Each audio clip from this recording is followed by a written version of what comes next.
Om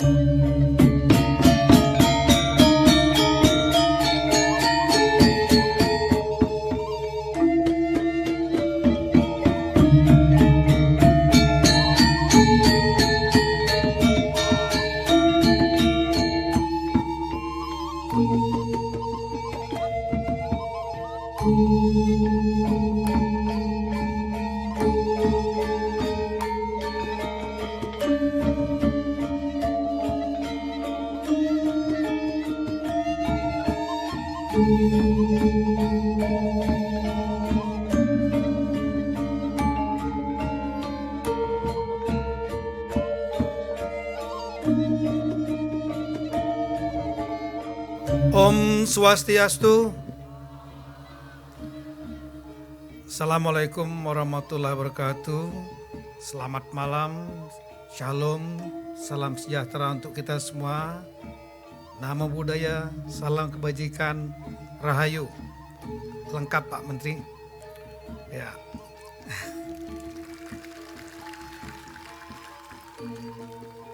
Yang saya hormati dan saya banggakan sahabat saya, kolega saya Bapak Menteri Pariwisata Ekonomi Kreatif, Bapak Sandiaga Uno, tepuk tangan buat beliau.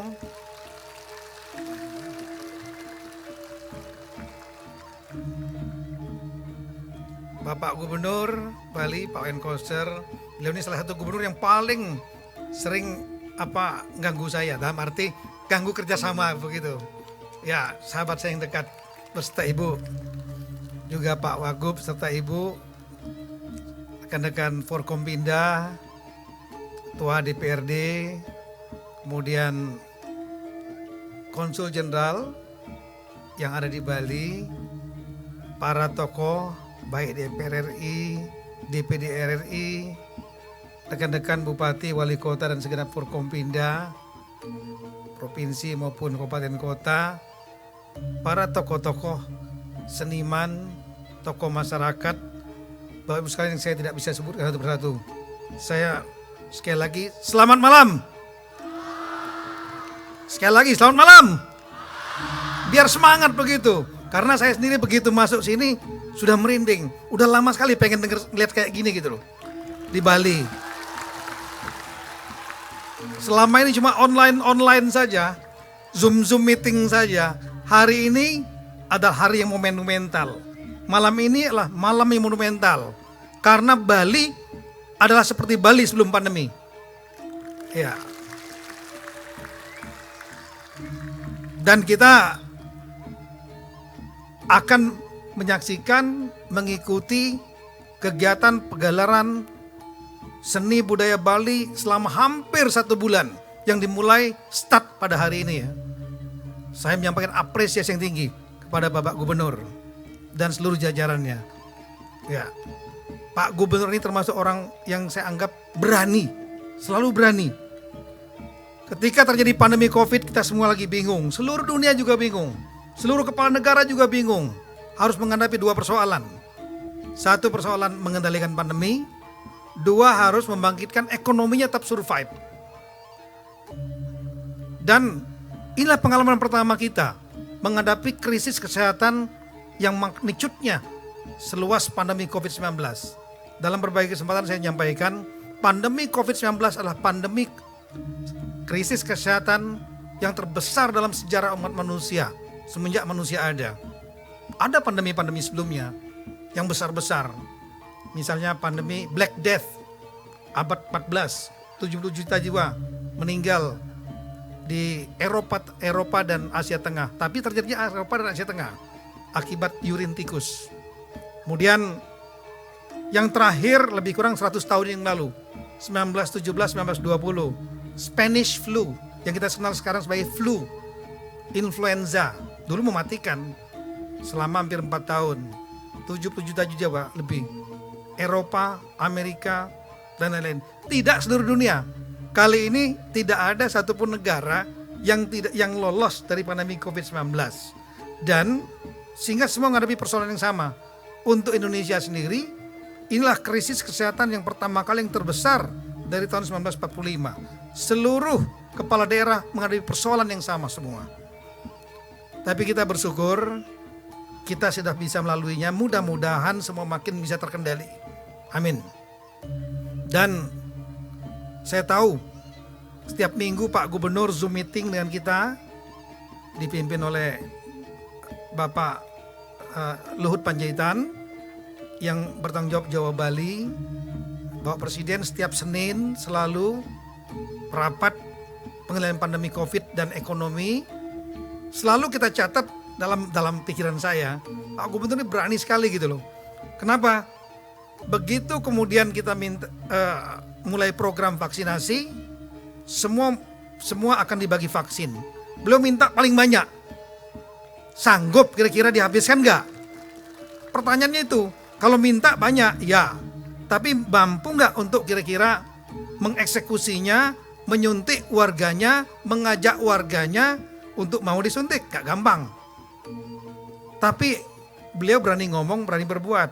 Ternyata dengan sistem banjarnya, dan kemudian masyarakat Bali itu memang masyarakat yang taat akan hukum, mengerti apa yang harus dikerjakan ya.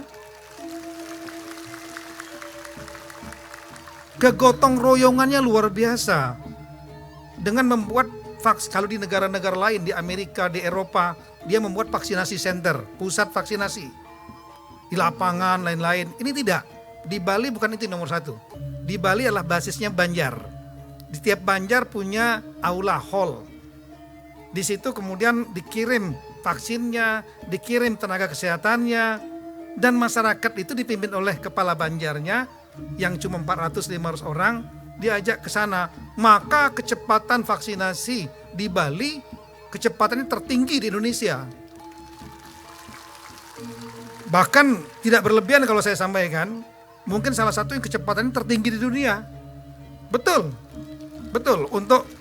Untuk penduduk sebanyak Bali 45 juta orang, dengan cepat hampir mencapai 90% dalam waktu yang singkat, itu luar biasa. Sehingga saat itu saya sebagai Menteri Dalam Negeri, saya minta seluruh daerah, dalam briefing dan seluruh kepala daerah, saya sampaikan tiru Provinsi Bali karena berbasis Banjar. Kalau vaksinasi center, ada orang-orang datang kadang-kadang nggak ngerti. Basis Banjar, jadi kearifan lokal. Masyarakat diajak oleh kepala Banjarnya masing-masing. Nah, ada beberapa daerah yang meniru. Saya tahu, saya nggak mau sebutkan. Dan kecepatan mereka meningkat. Oleh karena itu, salah satu yang saya angkat, Pak Gubernur saya anggap berani di sana. Berani minta vaksin, berani menyelesaikan. Yang lain beliau juga, ya bahkan tadi beliau sampaikan, Bali itu kecepatannya tercepat, boosternya pun tercepat lagi. Yang ketiga, satu-satunya daerah yang bisa di atas 70% baru Bali saat ini. Ya. Sehingga situasi COVID melandai. Dan kemudian ada lagi, beliau begitu rapat-rapat, sudahlah Pak, itu karantina yang 14 hari itu bikin 7 hari. Tapi resiko nanti gimana kalau meledak? Saya tanggung jawab, kata beliau gitu. 7 hari Pak. Jadikan Bali sebagai model untuk bagian Indonesia lainnya. Dari 14 hari, terapkan dulu 7 hari di Bali. Kita terapkan di Bali. Bali adalah daerah pertama kali menerapkan karantina 7 hari. Dan beliau mempersiapkan itu semua. Semua dengan kalkulasi. Saya tahu, bukan hanya berani. Kalkulasi, dihitung. Dan di-manage dengan baik. Dan begitu Bali kemudian di karantina 7 hari, ternyata aman-aman landai-landai, daerah lain baru diikutkan semua. Nah, begitu terjadi kemudian tidak ada karantina lagi, beliau lagi punya ide. Bali siap Pak untuk tidak melakukan karantina. Yakin aman? Yakin. Kami melakukan survei antibody. Oke. Kemudian diterapkan Bali pertama kali tanpa karantina. Yang lain tetap karantina 7 hari. Begitu kemudian kita lihat Bali 2-3 minggu, sebulan, landai-landai. Wah, ini sukses. Baru yang daerah lain kita copy, niru Bali lagi gitu. Ya. Terlalu panjang nanti kalau saya sampaikan, tapi yang terakhir ini aja. Ini belum banyak daerah yang berani menyelenggarakan kegiatan kolosal. Ya, Lebaran kemarin adalah contoh ya. Itu keberanian pemerintah pusat, saya lihat tuh. Keberanian Bapak Jokowi ngambil langkah karena data ya, dan terkendali. Tapi di Bali, Pak Gubernur begitu saya lihat undangan kolosal ini, pawai acara malam ini, tahu kita ada yang pakai masker dan tidak, tapi beliau sudah hitung boosternya udah 70%, sehingga beliau berani untuk melakukan pesta kesenian Bali yang ke-44 ini tidak lagi online hybrid, tapi langsung in person physical ya, langsung kolosal. Tadi siang tuh nggak main-main tuh kolosalnya, iya panjang sekali. Tapi saya memberikan apresiasi pada Bapak Gubernur, apalagi tema yang diangkat. Tadi saya tanya temanya siapa yang nentukan tuh Pak, mengenai Danau Kerti ini, pemulihan terhadap air, karena pas sekali memang. Karena pas tadi mau hujan saya pikir itu. Iya, saya pikir ini kalau pas ini selesai acara pawai, pas hujan memang betul ini Danau Kerti ini. Tapi rupanya itu keberanian lagi. Kehebatannya Pak Gubernur, gimana kalau hujan, kan bubar itu acara. Tapi rupanya nggak tahu. Ini apa, saya bilang Pak Gubernur, kayaknya pilkada itu kecil buat Pak Gubernur. Kenapa? Hujan aja bisa diatur gitu, gak turun-turun. Malam ini juga kita lihat di bulan kan. Tadi beliau bilang, Pak bulan aman tuh, ada bulan. Saya bilang tapi gak ada bintangnya. Artinya hanya di sekitar bulan itu aja yang gak tertutup awan. Tempat yang lain mungkin tutup awan. Ya mudah-mudahan kita gak hujan. Kalau hujan kita anggap bahwa itu memang Tuhan meminta kita untuk memuliakan air gitu. Jadi kita harus bertahan. Teman sekalian,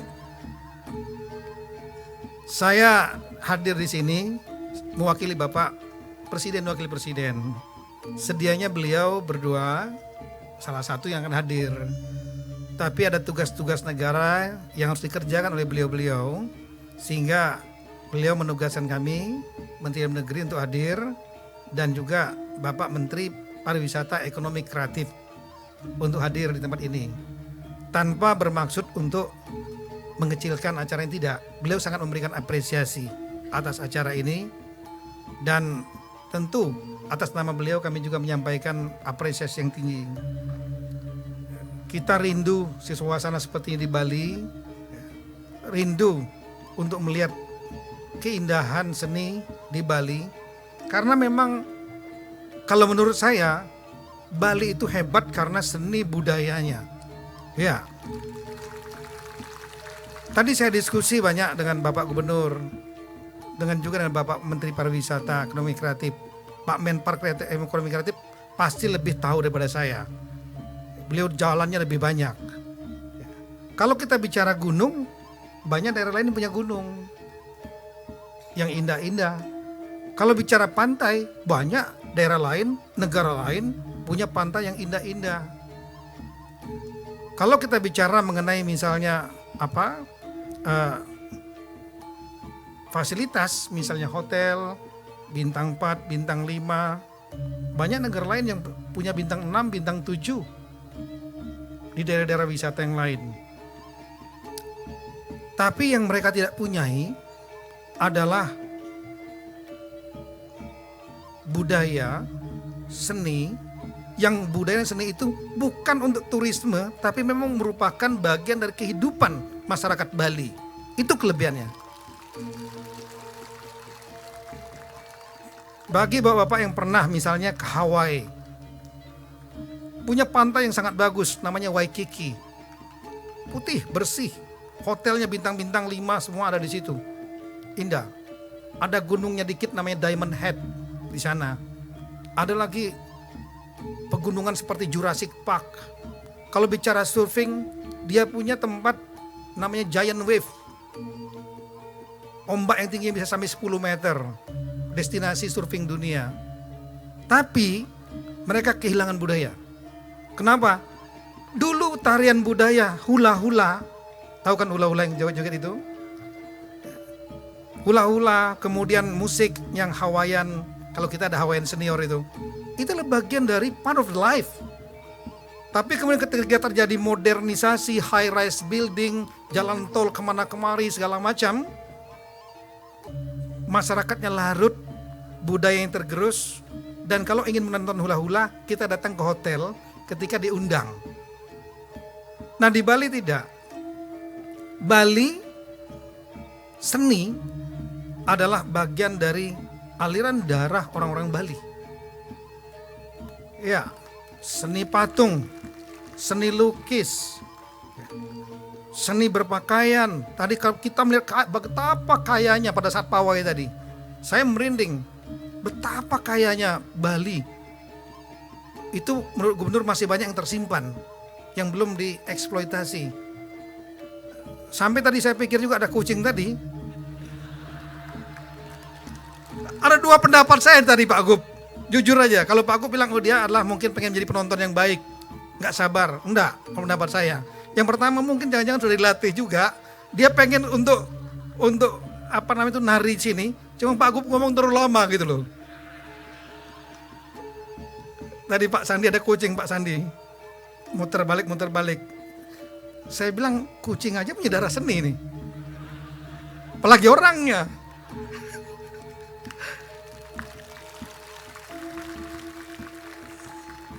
Nah, tadi saya sudah sampaikan juga tema juga bagus. Temanya kali ini mengenai air. Tadi saya sudah sampaikan siang tadi. Air sebagai sumber kehidupan, yes, betul. Karena dari dalam tubuh kita sendiri, kita nggak akan bisa hidup tanpa air. Kalau 7 hari puasa, kita masih kuat. 1 hari nggak minum, susah kita. Sama tadi saya sampaikan, berdasarkan literatur, tubuh kita ini 55-60% itu adalah air. Cuma saya lihat agak aneh. Saya baca tadi, nanti Google aja di Wikipedia. Itu wanita 55% tubuhnya terdiri dari air, laki-laki 60%. Kok beda ya dalam hati saya? Di bawah saya baca lagi, karena wanita lebih banyak lemaknya daripada laki-laki. Itu kata Wikipedia, bukan kata saya itu. Ya. Jadi kalau nggak ada air, ya kita tewas, wafat. Air menjadi sumber untuk tumbuhan, hewan, dan lain-lain. Sekira banyak sekali. Tapi saya tadi sudah sampaikan satu hal penting. Air, kalau kita nggak muliakan, nggak kita rawat, maksudnya, dia juga akan bisa menjadi musuh kita. Air yang kotor, selokan, pusat nyamuk, demam berdarah, dan lain-lain. Bakteri, virus. Air kalau nggak dikelola lingkungan banjir bandang, menghancurkan dia. Kemudian belum lagi terlihat peristiwa-peristiwa tsunami, bukan lagi skalanya 10, 20, ratusan ribu orang meninggal karena air. Oleh karena itu pemulihan terhadap air, perawatan terhadap air, itu adalah benar. Maka tema yang diangkat kali ini mengenai air, dengan maksud semua yang terkait dalam pesta kesenian ini berpikir bagaimana agar semua karya seninya terkait dengan air. Itu bagus. Cuma tadi saya mikir Pak, kalau nanti ada hujan, terakhir kalau nggak ada tadi hujan turun, berarti benar air. Karena apa? Kalau ada tadi yang pawai-pawai nggak ada ngangkat tema air, dia kena air semua. Jadi sudah betul temanya, kalau ada hujan tadi, betul temanya adalah air gitu loh. Nah kemudian Bapak Ibu sekalian, saya kira kita sudah tahu bahwa Bali, saya membuat terminologi yang lain, Bali adalah Indonesia dan Indonesia adalah Bali. Maksudnya Bali adalah bagian Indonesia. Tapi ketika kita bicara pariwisata, Indonesia adalah Bali. Indonesia.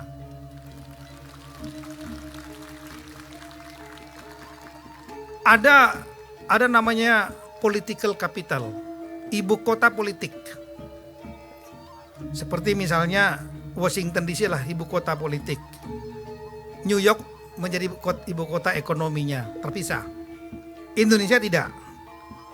Politik dan ekonomi ibu kotanya di Jakarta sekarang. Tapi kalau ada ibu kota Nusantara nanti di Kalimantan Timur, ibu kota politiknya adalah di IKN itu. Politik berpusat di sana. Jakarta menjadi ibu kota ekonomi. Tapi jangan lupakan, ada satu lagi yang penting, yang lain juga boleh tambah. Bagi saya penting, dan ini fakta, yaitu ibu kota pariwisata, ibu kota tourism capital Indonesia adalah Bali. Silakan datang ke luar negeri, Pak Sandi paham betul. Tanya Bali Indonesia, orang taunya Bali. Saya waktu sekolah di sana dulu di Inggris, ditanya, where are you from, Tito? Saya bilang, I'm from Indonesia. Where is Indonesia? Well, it is located in Southeast Asia. Which one? Which part is from Singapore? Between Singapore and Australia. As far as we know, between Singapore and Australia only water. Aduh, saya bilang we have got 17,000 island. Tanya lagi, how far is it from Bali? Mati lagi saya bilang itu. Berapa jauh dari Bali Indonesia itu? Mati. Itu kenyataan memang betul. Nah, artinya apa? Kalau saya nggak tahu, mungkin Menteri Pariwisata yang hafal datanya. Berapa banyak turis asing yang datang ke Bali sama destinasi wisata Indonesia lainnya. Jakarta, Bogor, Labuan Bajo, Sulawesi Utara dan lain-lain. Kalau saya, hipotesis saya meyakini lebih banyak turis-turis asing yang datang ke Bali dibanding daerah lain Indonesia. Ya. Sehingga dia menjadi tourism capital. Dari kemudian Bali menjadi hub untuk tourism pariwisata. Dari orang dari luar negeri datang ke Bali, dari baru mereka jumping ke tempat-tempat lain, entah ke Labuan Bajo, ke Lombok, ke Toraja dan lain-lain. Mohon maaf tambah mengecilkan arti daerah lain, tapi ini hipotesis saya. Nah, demikian pentingnya Bali menjadi bagian Indonesia. Bahkan saya sampaikan, Bali not only part of Indonesia, Bali for Indonesia, Bali is the world is Bali. Bali adalah bagian dunia, ya. Tapi ketika kita bicara pariwisata dunia, Bali, Ubud pernah menjadi salah satu destinasi nomor 1 di dunia. Jadi pariwisata dunia tanpa Bali hambar. Betul. Dan kunci kekuatan Bali itu adalah sekali lagi budayanya. Ada turis, nggak ada turis, ritual budaya tetap jalan terus. Yang dianggap turis mungkin bagian dari untuk menarik turis. No, bukan. Nah, sekalian, kita sebentar lagi ada G20 dan ini lagi. Sebetulnya di Jakarta sudah membicarakan summitnya di mana. Ada opsi di Jakarta. Ada opsi di daerah lain saya nggak mau sebutkan yang bukan Bali. Tapi setelah dicoba lagi, dihitung lagi, kemudian pernah Labuan Bajo juga dijadikan target untuk summitnya. Tapi setelah dihitung lagi, yang paling siap balik ke bandar lagi, Bali lagi summitnya. Betul, karena ada enclave yang namanya Nusa Dua itu betul-betul luar biasa. Itu one roof system betul itu, one stop shopping. Ada untuk MICE, saya kira sulit lah. Saya pernah ngadakan, Pak Gubernur masih ingat, mungkin 2016 Interpol Conference 163 negara. Kalau yang datang belasan ribu. Yang datang kalau sudah kata-kata Bali acaranya, itu yang datang itu bukan yang pesertanya aja, semua ngajak keluarganya, istrinya, anaknya, saudaranya, teman-temannya, dia ajak semua ke sini. Kenapa? Mereka mau berlibur juga gitu. Itu udah dipikir mereka gitu. Ya. Cuma nanti mungkin satu dipikirkan, satu ide aja nih Pak. Mohon maaf kalau ada waktunya, minta waktu dikit. Coachingnya kan belum datang nih. Kalau ada coaching saya berhenti. Ini hanya sekedar ide aja. Mungkin Pak Menparekraf juga bisa. Saya pada waktu datang Hawaii, ikut acara conference di sana. namanya Asian Crimes gitu lah, waktu saya polisi kan. Begitu saya datang dengan suit yang bagus, jas rapi, kemudian pakai dasi, masuk ke ruang conference. Begitu duduk saya lihat kiri kanan, kok yang pakai jas saya sendiri, yang lain pakai sendal, pakai celana pendek, pakai baju Hawaii itu yang bebas itu, yang indah-indah warna-warni itu, bunga-bunga segala macam. Saya tanya, jangan-jangan saya salah masuk ruangan ini. Iya, ini acara Asian Crime Conference. Iya betul. Bapak polisi. Iya betul. Ini orang Amerika nih. Saya bilang, kenapa pakaiannya seperti ini? Dia bilang, wah, kita kalau lagi ke Hawaii, kita mau melakukan bundago. Istilah mereka bundago. Bundago itu apa? Itu slang. Bundago itu artinya kerja sambil liburan. Jadi kalau ketika mereka akan melakukan ada kegiatan seminar, conference di Hawaii, pakaian mereka bebas. Mau pakai celana pendek kek, mau pakai singlet kek, segala macam. Oh gitu. Saya langsung pelan-pelan dasi saya pelan-pelan masuk, gulung tas. Iya, setelah itu pelan-pelan lagi ada pembicaraan, jas saya gulung masuk tas gitu. Besoknya saya sudah pakai celana pendek juga, pakai sendal, pakai kaos, sudah nonton gitu.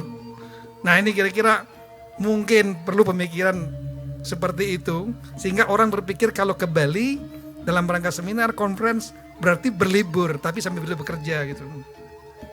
Yang terakhir, harapan kami bahwa ya yang pertama tolong betul sekali lagi, Bali ini adalah aset bangsa kita. Indonesia is Bali. Itu real. Oleh karena itu tolong kita sama-sama jaga Bali. Turis tolong perlakukan like a king. Kalau pembeli adalah raja, turis is the king. Jaga kenyamanan mereka, privacy mereka. Makanya saya begitu ada baca berita di Kute, saya tahu Pak Menpar juga langsung reaksi. Di Kute ada yang merasa terganggu dan lain-lain. Saya segera telepon Pak Gubernur Bali, Pak Gub, nanti kita kehilangan market yang begini-begini nih. Kecil tapi itu viral akan jadi masalah.